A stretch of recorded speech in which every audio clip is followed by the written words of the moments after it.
Hello, and welcome back to another episode of the Western Canon Challenge, where we are reading the entirety of the Western Literary Canon out loud.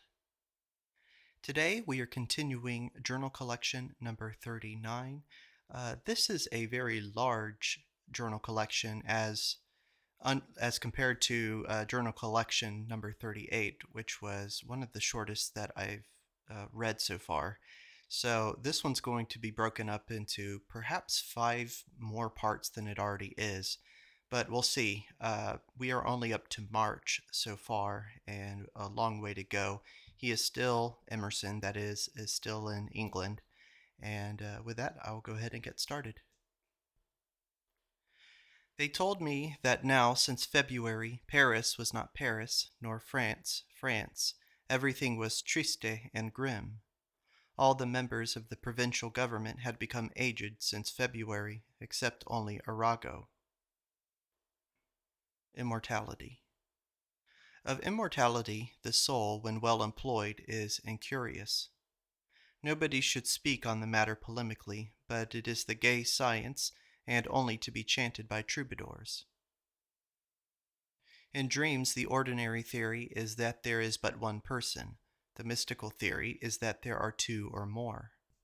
There's a great affinity between wit and oxygen. With the oxygen in these crowded parlors, my wit always departs. England is the country of the rich. The great poor man does not yet appear. Whenever he comes, England will fall like France. It would seem that an organizing talent applied directly to the social problem, to bring, for example, labor to market, to bring want and supply face to face, would not be so rare. A man like Hudson, like Trevelyan, like Cobden should know something about it. France. The French Revolution just now has surprised everybody, themselves included, who took any thought on the matter. No Guizot, no Thiers, no Barrot, no Times newspaper, no party that could remember and calculate, but was balked and confounded. Only the simple workmen, porters, shoeblacks, and women, and the few statesmen who, like Lamartine, could afford through riches and energy of nature to let themselves go without resistance whither the explosion was hurling them, found themselves suddenly right and well. One would say, as Sam Ward said of the young collegians who drove a gig down his hill, if they had known how to drive, they would have broken their necks. The French are, to a proverb, so formidable in explosions that every boy sees the folly of Guizot and his masters in bearding that lion. It had been plain to them a great while that just by dodging an explosion you might lead the monster quietly into a cage. This revolution has a feature new to history, that of socialism. The American Revolution was political merely. It is not a good feature, the rhetoric of French politics. The manifestos read like Bonaparte's proclamations instead. It strikes one, too, the identity of the nation through all these changes. I ask myself, what makes it? It is like the identity of an individual. The king and his party fell in February of 1848 for want of a shot. They had not conscience to shoot, so entirely was the heart and spirit of monarchy eaten out. In Germany, said N., the former revolution collapsed for want of an idea. Now all goes well, for they know what they want. The delegate who had carried congratulations to the French Republic said that, quote, they had determined not to wait even till they knew whether it was a boy or a girl. Mr. Vander W. said that Louis Philippe has not now £800 a year. Louis Philippe could not be received publicly, but he went privately to the Queen and made her and her company laugh very heartily by his account of his escapade and the incidents of his disguise, voyage, and landing in England. March. At Lady Harriet Baring's dinner, Carlyle and Milnes introduced me to Charles Buller, reckoned, they said aloud, the cleverest man in England, until, added Milnes, until he meddled with affairs. For Buller was now Poor Law's commissioner, and had really postponed hitherto to make good the extraordinary expectation which his speeches in Parliament had created. Religion. Dr. Arnott told a story of a very evangelical young lady who wanted the company to subscribe to send a missionary to India. The people, she said, believed in devils and worshipped devils. Yes, said her uncle, I tell you, my dear, those are no jokes of devils, those in India. They actually eat or cause to be destroyed 1% of the population. But, niece, they worship devils too in Europe, and news were just brought that this is creeping into England, and instead of 1%, they say their devil sends to eternal damnation 19 out of every 20. The niece, who had expected a contribution to her missionary purse, shut her eyes and her mouth.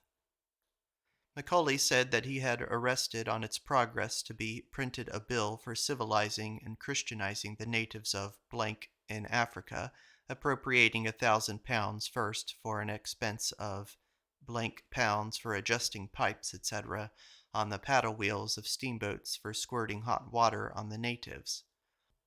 I have never heard, I believe, but one man in England speak of "our Saviour" at the dinner of the Geological Club. I sat between Sir Henry de la Bechet and Lord Selkirk. When I remarked what I understood the accepted view of the creation of races to be, that many individuals appeared simultaneously, and not one pair only, Lord Selkirk replied that there was no geological fact which is at variance with the Mosaic history. Quote, "Decent debility," said Sidney Smith of the clergy. "'Tis a long step from the cromlechs to York Minster." 2 seasons every night in which the House of Commons was ferocious at the dinner hour by hunger and at 2 o'clock by sleep. English women wear their grey hair. In the rain they tuck up their gown about the waist and expose their skirt.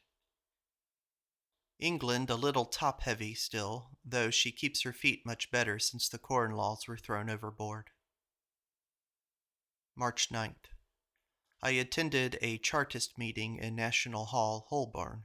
It was called to hear the report of the deputation who had returned after carrying congratulations to the French Republic. The Marseillaise was sung by a party of men and women on the platform and chorused by the whole assembly, then the Girondins. The leaders appeared to be grave men, intent on keeping a character for order and moral tone in their proceedings, but the great body of the meeting liked best the sentiment, quote, "Every man a ballot and every man a musket," Much was whispered of the soldiers that, quote, "they would catch it," in other words, the contagion of Chartism and rebellion. In the Times, advertisement of literary assistance. T.R. sold his name to a book. T.D. sells his book to a name of Mr. Cunningham, bookseller. March 14th. It is a proof of the abundance of literary talent here that no one knows, or I think asks the name of the writers of paragraphs and articles of great ability. It seems strange that literary power sufficient to get up 20 such reputations as Quinet or Michelet, and 100 Prescotts or Sparkses, is here wasted in some short-lived paper in the Christian Remembrancer or the Foreign Quarterly, or even in a few leaders in the Times newspaper. The papers surprise me, for I do not meet anywhere the fine-tempered talent that could write them, but only such literary men as I have known before. I read this morn the excellent critique on Carlyle's Cromwell in the Christian Remembrancer for April 1846. Nature. The oceanic working of nature which accumulates a momentary individual as she forms a momentary wave in a running sea. Englishman talks of politics and institutions, but the real thing which he values is his home, and that which belongs to it, that general culture and high polish which in his experience no man but the Englishman possesses, and which he naturally believes have some essential connection with his throne and laws. That is what he does not believe resides in America, and therefore his contempt of America only half concealed. This English tenacity in strong contrast with our facility. The facile American sheds his Puritanism when he leaves Cape Cod, runs into all English and French vices with great zest, and is neither Unitarian, nor Calvinist, nor Catholic, nor stands for any known thought or thing. which is very distasteful to English honor. It is a bad sign that I have met with many Americans who flatter themselves that they pass for English. Levity, levity. I do not wish to be mistaken for an Englishman, more than I wish Monadnock or Nahant or Nantucket to be mistaken for Wales or the Isle of Wight. Appleton spends so much wit, anecdote, good nature on every conversation that it is impossible with the ordinary economies of nature that he can have any stores, any winter, any ulterior views. He is like a broker who lends such sums that you would infer that he was rich, but no, he turns all his capital every day. Quote, "Our rivers have their sources and their dominions," says the German East Prussian placard reproachfully of Russian dominion. Quote, "And other grain," Mr. Austin said, were words introduced by Franklin into a provision bill in Pennsylvania to cover gunpowder. Quote, "I rise in the dignity of conscious virtue," said Roebuck in his first speech in the House of Commons. Dined at Lord Ashburton's, at Lady Harriet Baring's, attended Lady Palmerston's soirée, saw fine people at Lady Morgan's and at Lady Molesworth's, Lord Lovelace's, and other houses. But a very little is enough for me, and I find that all the old deoxygenation and asphyxia that have in town or in village existed for me in that word, "a party," exist unchanged in London palaces. Of course the fault is wholly mine, but I shall at least know how to save a great deal of time and temper henceforward. You will wish to know what Mr. Bull really says to me and is to me. I confess I am, much of the time, in that unhappy state which evening parties throw me into, the parlor erebus, and that solitary infirmity of mine Mr. Bull is the last person to forgive. English society, of course, requires vigor of health to shine in it. As we say, you must be a bruiser for Congress. The novice fancies that the gladiators say something better than he. No, but they say it better. Macaulay has the strength of 10 men. Quote, "A Unitarian will presently be shown as a dodo, an extinct race," was his remark. That Macaulay should be voted a bore in some high aristocratic companies is pathetic example of the impossibility of pleasing all. Not only Christianity is as old as the creation, not only every sentiment and precept of Christianity can be paralleled in other religious writings, but a man of religious susceptibility, and at the same time conversant with men, say a much-traveled man, can find the same height in numberless conversations. The religious find religion wherever they associate. When I find in people narrow religion, I find narrow reading. Nothing is so expansive as thought. It cannot be confined or hid. 'Tis easily carried. It takes no room.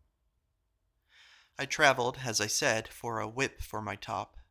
I had noticed that to every person are usually sent 6 or 7 priests in the course of their impressible life, and to find one of these he may well cross to Asia or the Antarctic zone.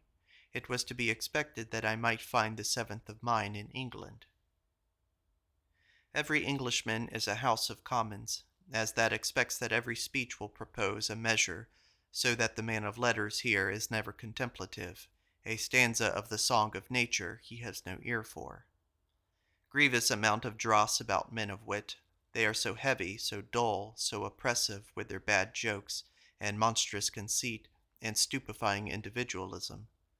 Avoid the great man as one who is privileged to be an unprofitable companion.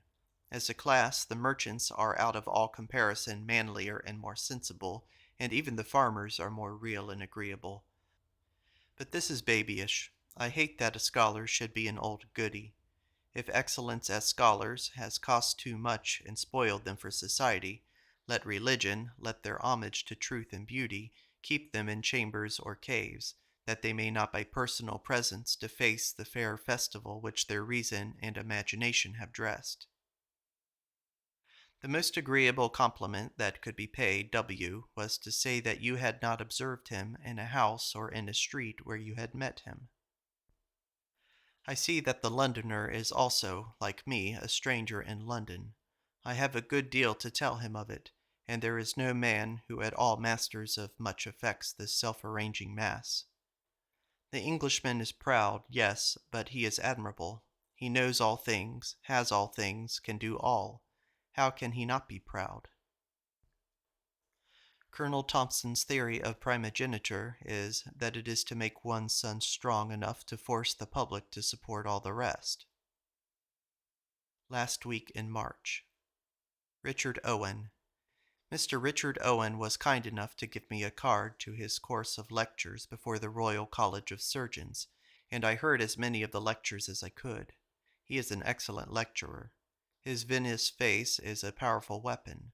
He has a surgical smile and an air of virility that penetrates his audience, a perfect self-command and temperance, master of his wide nomenclature, and stepping securely from stone to stone. But there is no need that he who thinks lightly of the accumulation of facts should run counter to his own genius and attack the quote-unquote transmutationists, for it is they who obey the idea which makes him great. Mr. Owen told the story of Dean Buckland's objection to the gigantic rat which pulled down the trees of the elder world, namely that he would get killed by their fall, and, when the fossil skull of one was examined, it was found to be double and of immoderate thickness, and also with great fractures healed over. The jerboa rat and other animals of that kind are in enormous numbers and prolific, have their function to destroy corrupt animal matter, and are like the infusoria in that office. The bat analogous to the cetacea. One is a mammal adapted to swim, and one a mammal adapted to fly. Then again analogous to the mole and the shrew, one moving by displacing air and the other by displacing earth. Sleep is the hibernation of the day. Hibernation is the sleep of the year. Light is not the exciting cause always, for some animals wake in the dark and sleep in the day. Light was thought the exciting cause in reference to sleep, and heat in reference to hibernation. And yet there are animals who sleep during the hottest and driest part of the equatorial year. The hibernation is determined by the season of food. The bat living on insects would die when the insects died, but now he sleeps through this long fast without respiration.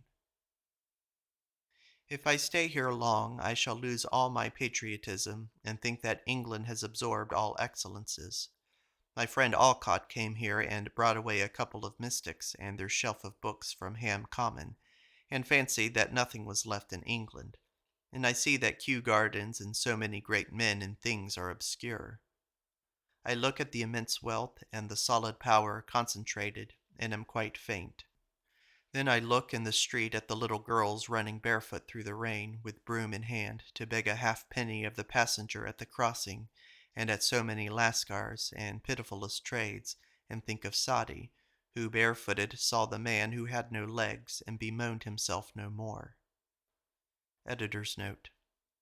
On the invitation of Arthur Hugh Clow, then a Fellow of Oriel College, and also of Dr. Daubeny, the botanical professor, Mr. Emerson went to Oxford, quote, and spent something more than 2 days very happily, quote, meeting among others Palgrave and Freud, as told in Cabot's memoir.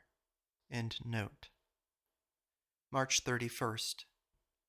At Oxford, in the Bodleian Library, Dr. Bandinel showed me the manuscript Plato of the date of A.D. 896, brought by Dr. Clark from Egypt. Editor's note.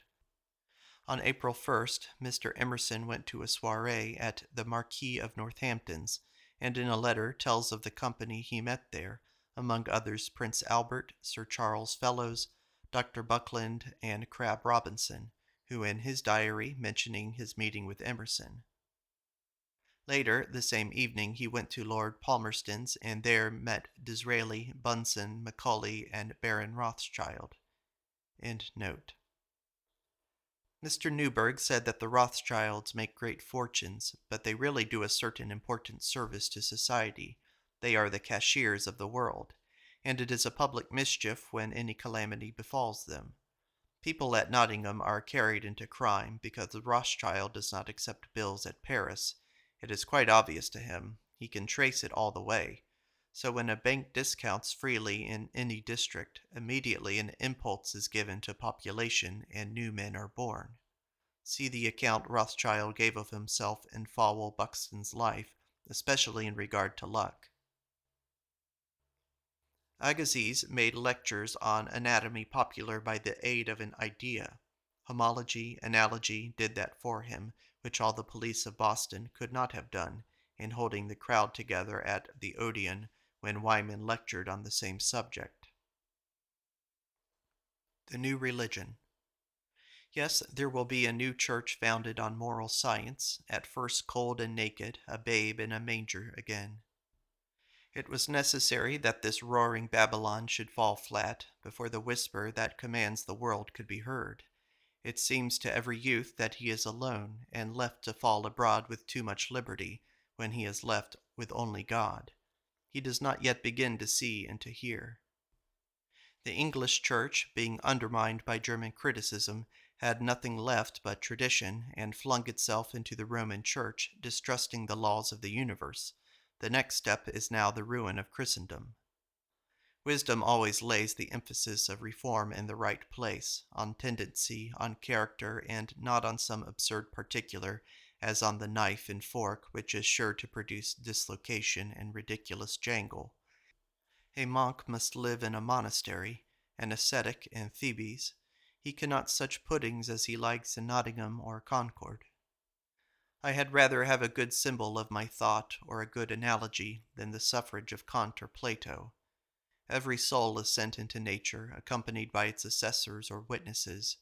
They are attached to it by similarities which keep them through all changes in the same stratum or plane, and within the same sphere, as the bodies of one solar system never quit the respective distances, but remain as the foot of an animal follows its head. To his astonishment, the man finds that he can never think alone. His thought is always apprehended by equal intellect, that he can never hide his action, but witness, and those his intimate acquaintance look out of the dark of every cave, in an Asiatic desert, in an Arabian Sahara. Everything connected with our personality fails. People interest as long as there is some reserve about them. Only that mind draws me which I cannot read. Quote, "The belief that self consists in that which is not self, and that property consists in that which is not our own, is the double fruit of the tree of ignorance." End quote. The objection, the loud denial, not less proves the reality and conquest of an idea than the friends and advocates it finds. Thus communism now is eagerly attacked, and all its weak points acutely pointed out by British writers and talkers, which is all so much homage to the idea, whose first inadequate expressions interest them so deeply, and with which they feel their fate to be mingled. If the French should set out to prove that 3 was 4, would British journalism bestir itself to contradict them? The Geologic Society and the Stock Exchange would have no time to spare it. One sees readily in the embittered acuteness of the Oxonian reviewer in snuffing heresy from far how hapless an unbeliever he is, and why he inveighs so angrily against that which he vainly resists in his own bosom. I was struck, at least in one interview lately, with the mutual timidity of a couple of eminences of very diverse sorts, each exaggerating the other, and then it appeared that victory was cheap, and lay there waiting for which one first recovered his reason. At Oxford you may hold what opinion you please, so that you hold your tongue. In going through the street you should be in a state of positive electricity, not negative. If I should believe the reviews, and I am always of their opinion, I have never written anything good. And yet, against all criticism, the books survive until this day. For the matter of socialism, there are no oracles. The oracle is dumb. When we would pronounce anything truly of man, we retreat instantly on the individual. We are authorized to say much on the destinies of one, nothing on those of many. It seems cruel that every man should be in false position, and that, scholar and saint though he be, he should find himself in this awkward relation to loaves of bread. And the promise of socialism is to redress this distorted balance. but I think it needs that we must have the substance and purity which we will analyze, and not only cling to the individuals, but to angels. We must consider the condition of a youthful soul sent for its education into this university of nature, and perhaps it must have this drastic treatment of famine and plenty, insult and rapture, wisdom and tragedy, infernal and supernal society, in order to secure that breadth of culture so long lived a destiny needs. Oh, were there times that deserved any attention, but how can these convulsions affect any change of mood in any firm Caesarean scholar? Archimedes buried himself in his geometry, when Marcellus was battering down the walls. April 6th, and then in parentheses there's a question mark. I fancied when I heard that the times were anxious and political that there is to be a Chartist revolution on Monday next, and an Irish revolution in the following week, that the right scholar would feel now was the hour to test his genius. His kingdom is at once over and under these perturbed regions. Let him produce its charter now, and try whether it cannot win a hearing and make felt its infinite superiority today, as in the arts they make winter oil on the coldest and spermaceti candles on the hottest day of the year. People here expect a revolution.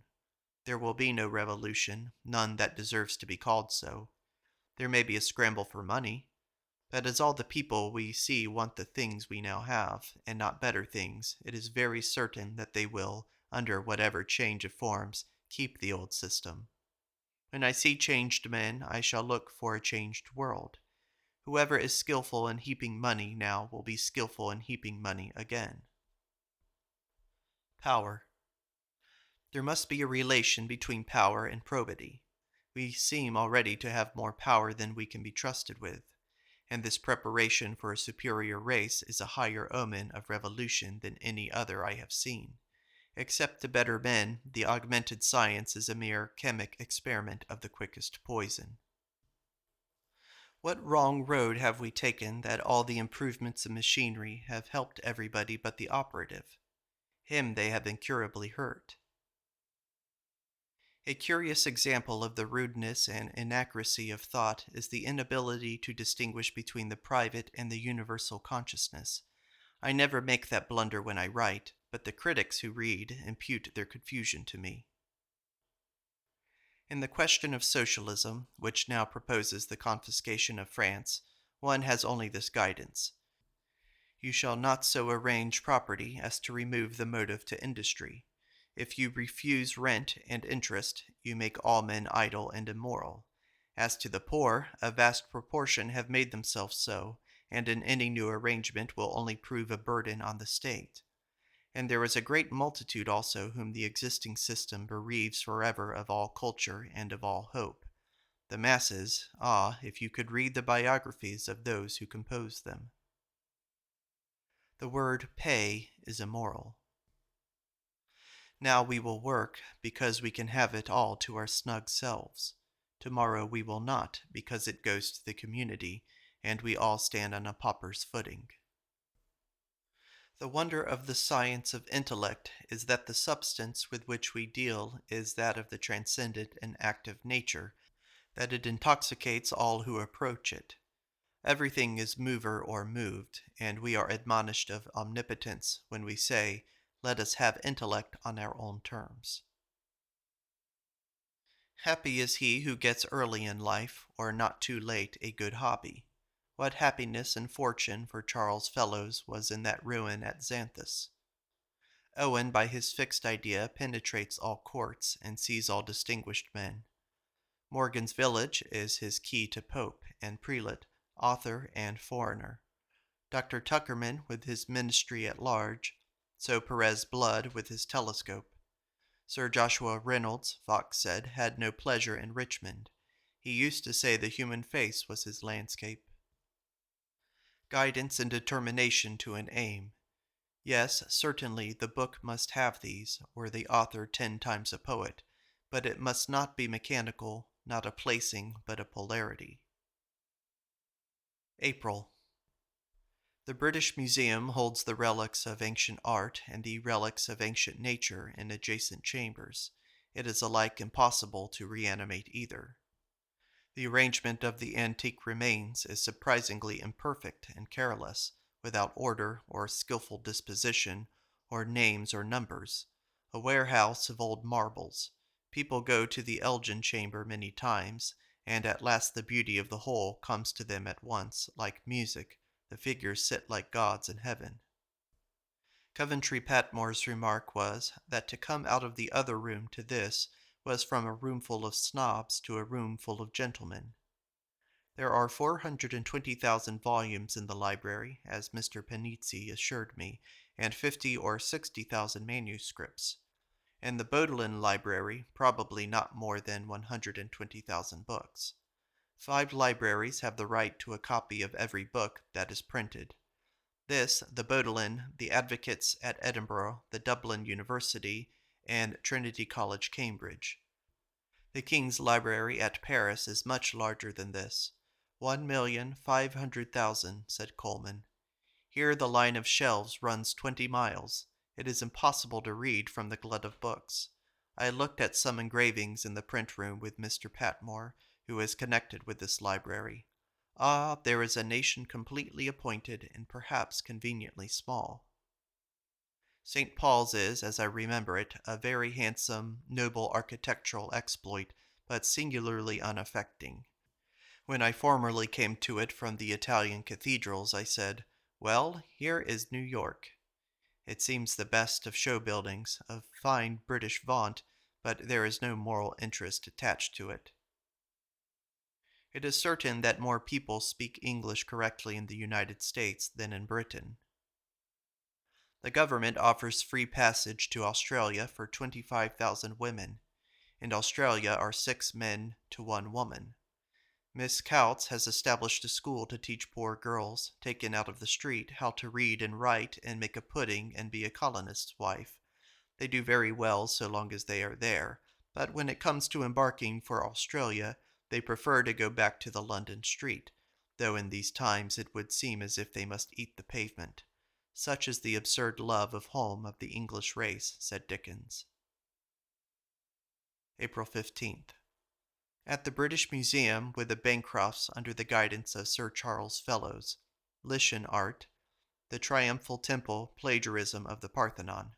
Exact truth and fitness of every particular of Greek work. There are 10 statues because 10 cities sent aid out of 13. Every statue stands on an emblem, as crab, dove, snake, etc., which the coins now show to be the arms of the 10 cities. The gods are at the eastern end. The friezes describe accurately the siege of the city. The reconstruction of the temple, like that of the Dinornis, the most beautiful work of archaic science. History, geology, chemistry, and good sense. The temple itself imitates in stone the old carpentry of the country, still visible in the huts of the peasantry, and is an ark. The women wear the same ornaments, the boys have the same tuft of hair. Illustration of Homer and Herodotus. England holds these things for mankind, and holds them well. Conservative, she is conservator. Owen said he fell in with a sentinel in crossing the French frontier, who cried out, "Who are you?"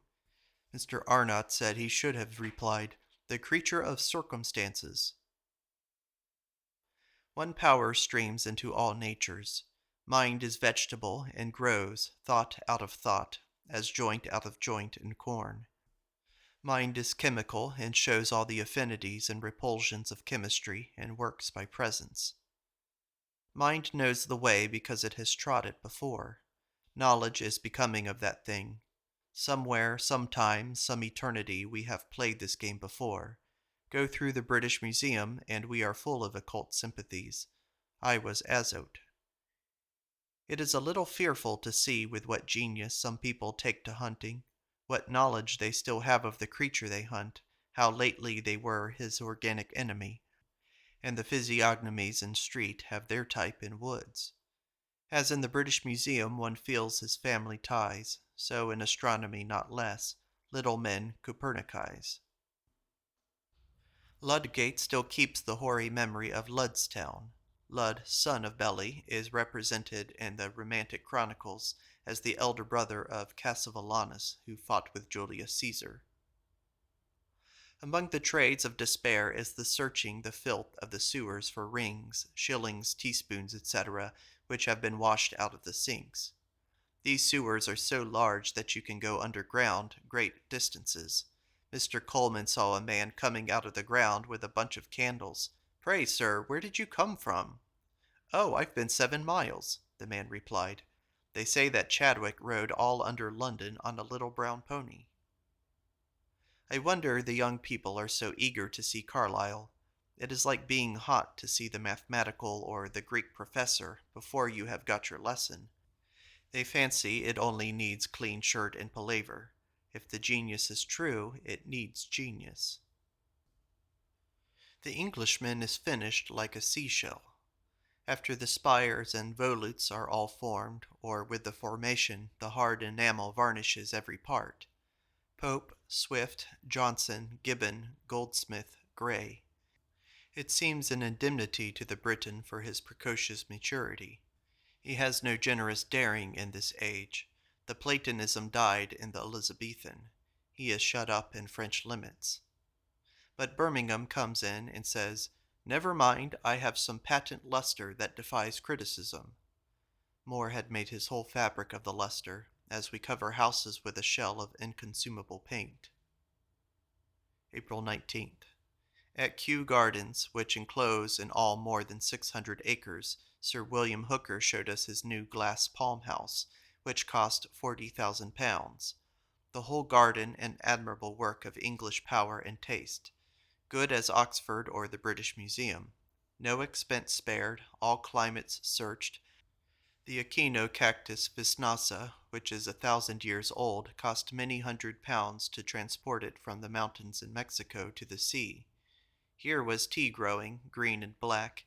Here was clove, cinnamon, chocolate, lotus, caduchak, gutta percha, kava, upas, baobab, oratava, the pawpaw, which makes tough meat tender, the Graftophyllum pictum, or caricature plant, on whose leaves were several good Punch portraits visible to me. Lately there was one so good of Lord Brougham appeared that all men admire. The ivory nut, the Strelitzia regina, named for Queen Charlotte, one of the gayest flowers in nature. It looked like a bird, and all but sung. The papyrus, the banyan, a whole greenhouse or quote-unquote stove full of wonderful orchises, which are the rage of England now. Sidney Smith said of Whewell that science was his forte and omniscience was his foible. Carlyle thought the clubs remarkable signs of the times. That union was no longer sought, but only the association of men who would not offend one another. There was nothing to do, but they could eat better. He said, "There are about 70,000 of these people who make what is called quote-unquote society. Of course, they do not need to make any acquaintance with new people like Americans." Plato he found very unsatisfactory reading, very tedious. The use of intellect not to know that it was there, but to do something with it. Happy is he who looks only into his work to know if it will succeed, never into the times or the public opinion, and who writes from the love of imparting certain thoughts and not from the necessity of sale, who writes always to the unknown friend. April 25th. Carlyle. Dined with John Forster, Esquire, at Lincoln's Inn Fields, and found Carlyle and Dickens and young Pringle. Forster, who has an obstreperous cordiality, receives Carlyle with loud salutation. "My prophet!" Forster called Carlyle's passion musket worship. There were only gentlemen present, and the conversation turned on the shameful lewdness of the London streets at night. "I hear it," he said. "I hear whoredom in the House of Commons. Disraeli betrays whoredom, and the whole House of Commons universal incontinence in every word they say." I said that when I came to Liverpool, I inquired whether the prostitution was always as gross in that city as it then appeared, for to me it seemed to be token of fatal rottenness in the state, and I saw not how any boy could grow up safe. But I had been told it was not worse nor better for years. Carlyle and Dickens replied that chastity in the male sex was as good as gone in our times, and in England was so rare that they could name all the exceptions. Carlyle evidently believed that the same things were true in America. He had heard this and that of New York, etc. I assured them that it was not so with us, that for the most part young men of good standing and good education with us go virgins to their nuptial bed as truly as their brides. Dickens replied that incontinence is so much the rule in England that if his own son were particularly chaste, he should be alarmed on his account, as if he could not be in good health. Leigh Hunt, he said, thought it indifferent.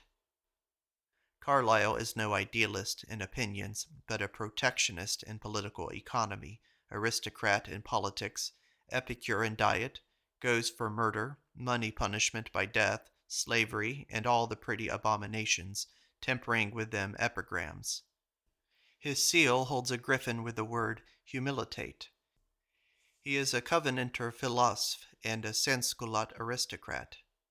Yet it must be said of Carlyle that he has the Kleindienstliche traits of an islander and a Scotchman, and believes more deeply in London than if he had been born under Bow Bells, and is pretty sure to reprimand with severity the rebellious instincts of the native of a vast continent which makes light of the British Islands. He is an inspired Cockney. When I saw him in 1848, he was reading Wright's translation of some of Plato's dialogues with displeasure. I was told by Clough in 1852 that he has since changed his mind and professes vast respect for Plato. Carlyle is Malleus Mediocritatis. He detects weakness on the instant in his companion and touches it. I fancy, too, that he does not care to see anybody whom he cannot eat and reproduce tomorrow in his pamphlet or pillory. Alcott was meat that he could not eat, and Margaret Fuller likewise, and he rejected them at once. He is the voice of London, a true Londoner with no sweet country breath in him, and the instigation of these new pamphlets is the indignation of the night walking in London streets, and 'tis curious the magnificence of his genius and the poverty of his aims. He draws his weapons from the skies to fight for some wretched English property, or monopoly, or prejudice. He looks for such an one as himself. He would willingly give way to you and listen, if you would declaim to him as he declaims to you. But he will not find such a mate, and a short, plain dealing and a communication of results, as when Dalton and Dana met, and without speaking, scratched down on scraps of paper chemical formulas, surprising each other with authentic proof of a chemist. That he does not care for. May 3rd. I heard Alboni sing last night in Cenerentola, and the Times today calls it the best of her triumphs. I heard only the noble burst of voice beautiful, and the trills and gurgling and other feats not only not interesting, but, as in all other performers, painful, mere surgical or rather functional acts. This is the end of Part 2 of Emerson's Journal Collection number 39, dating from the year 1848, when the author was 45 years old. Thank you for listening.